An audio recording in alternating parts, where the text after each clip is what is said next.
So here's a classic scenario. A young man or woman wants to be a Hollywood actor. They graduate high school, hop on a bus to Los Angeles, and begin waiting tables at night and auditioning during the day. They struggle, and they eat a lot of macaroni and cheese. And as a result of this tenacity and effort, perhaps the person, quote unquote, makes it. They find success in the arts. But what about the person with a similar dream who doesn't want to move to LA or New York, or who doesn't have the option to? Can a person live in any town with any job, a corporate job, let's say, with insurance, benefits, and still, quote unquote, make it in the arts? The point is security versus risk. Do I play it safe or go for the gold? Dip one toe in the pool or dive right in? The trouble is, we live in a society that warns us he who hesitates loses. At the same time, they advise us, look before you leap. With so many conflicting thoughts around us, it's sometimes hard to figure out something that should be as simple as following your heart. And day jobs and location are just two illustrations of security and risk. There are many more areas in an artist's life, obviously, where a person is confronted by that personal challenge, security versus risk. And maybe more importantly, how do the decisions we make define us and help us grow as creative people? Well, you know, I always liked the quote by Somerset Maugham, where he always said the mediocre artist is always at his or her best, which simply means the mediocre artist plays it safe. They're always at their best. And the true artist is the one who will take the chances, take the risks, and he will fail, and she will fail, and he will fail. But when they hit, it's major.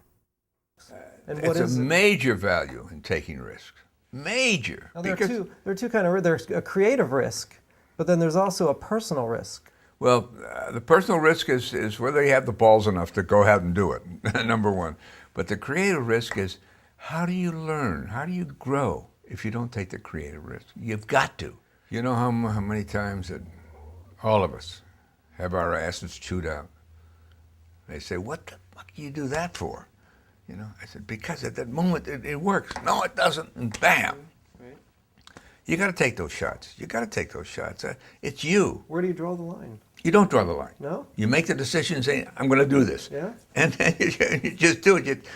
Even if excuse the expression, but you've got to have a set of balls. There was a shot in The Professionals. Richard Brooks, Lee Marvin, Burt Lancaster, Connie Hall was the cameraman. I was the camera operator, and we got it's a marvelous picture, marvelous Western.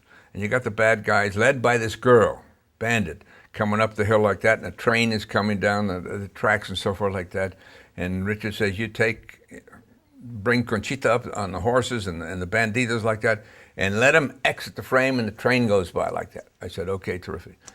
Well, I got so involved with Conchita coming up and the excitement of all the horses and the banditos coming up and all that stuff like that, I just went with her all the way. I couldn't let her get out of the frame. I just went with her as a camera operator. And Richard said, God damn it, I'm screaming. I said, I told you not to do that. He says, why'd you do it? I said, Richard, because it was terrific. And he said to me, Fraker, you better be right.